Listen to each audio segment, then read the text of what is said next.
as we get closer to November, can you share with our viewers the non-negotiables for Catholics? What are the lines that we can't cross when we vote?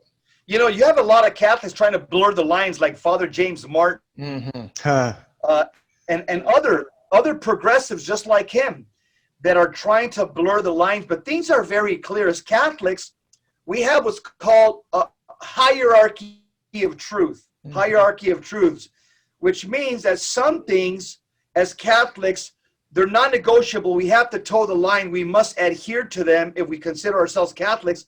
Then we have secondary issues, which generally fall into what we would call policy issues, or negotiable issues. Where Catholics, we can agree to disagree on how we roll out immigration, how we, Medicare, Medi-Cal, reforming education. There are secondary issues, or there are issues that we call just policy issues, that Catholics can have a good, healthy debate and say, no, we shouldn't, gin up the welfare rolls. We should try to get people off of welfare and into the workforce. So we can argue about the secondary issues, but on the life issues and on marriage, that's not government's job. That comes from God's word. That's divine revelation. That's revealed by God. And so when the issue of abortion, this is revealed by God, thou shalt not kill. And the Hebrew word, it actually says in the 5th commandment, it actually says thou shalt not murder. And the Hebrew word, it actually means you can't take an innocent human life. Euthanasia, that falls under the 5th commandment. That's murder. That's the unlawful killing. We're turning doctors, instead of healers, we're turning them into killers. Yeah.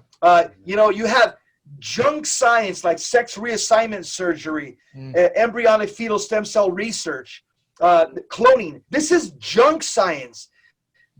We're turning our doctors into Frankenstein monsters, and what they're doing is immoral. These are immoral things they're doing with human life, or the beginnings of human life. Then we have the issue, which is basic. It's civilization turns on this issue, the issue of marriage. Marriage has been revealed by God. This is natural law. It's His natural law. You don't even have to go to the Bible. Every single race, culture, civilization, empire has known that a man and a woman constitute a family and they bring human life. And then God's revealed it as well. So it's divine revelation.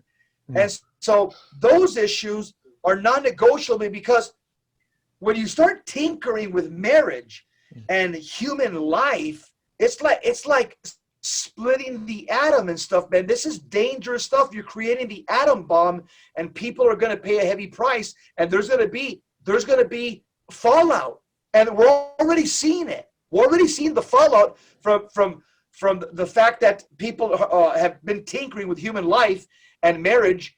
We're paying I'll give you an example.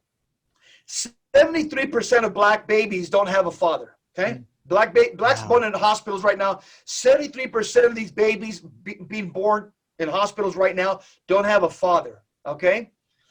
Is there a nexus between not having a father and the criminal justice system? Absolutely. I'm a retired cop. I can give you the data.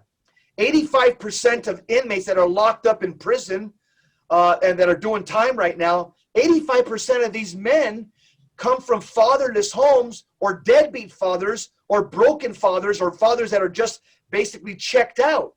And so a boy, a young black, young Latino that grows up in the hood, and they grow up in a neighborhood, they grow up without a father, that's a blueprint for failure. This is a blueprint for this kid. This kid is being groomed for failure. And so again, who's giving us this whole, we don't need a dad at home? The Democrat Party. Welfare.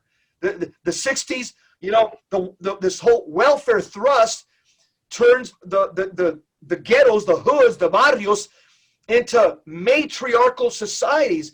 Basically, telling the guys, we don't need you. You can impregnate women. You can leave and be irresponsible. We'll take care of the women. We'll give them EBT. We'll give them welfare, Section 8 housing. It's turned men to become very irresponsible. Women are left to fend for themselves. And you got a bunch of boys roosting under mom and stuff, and mom is working 2 jobs.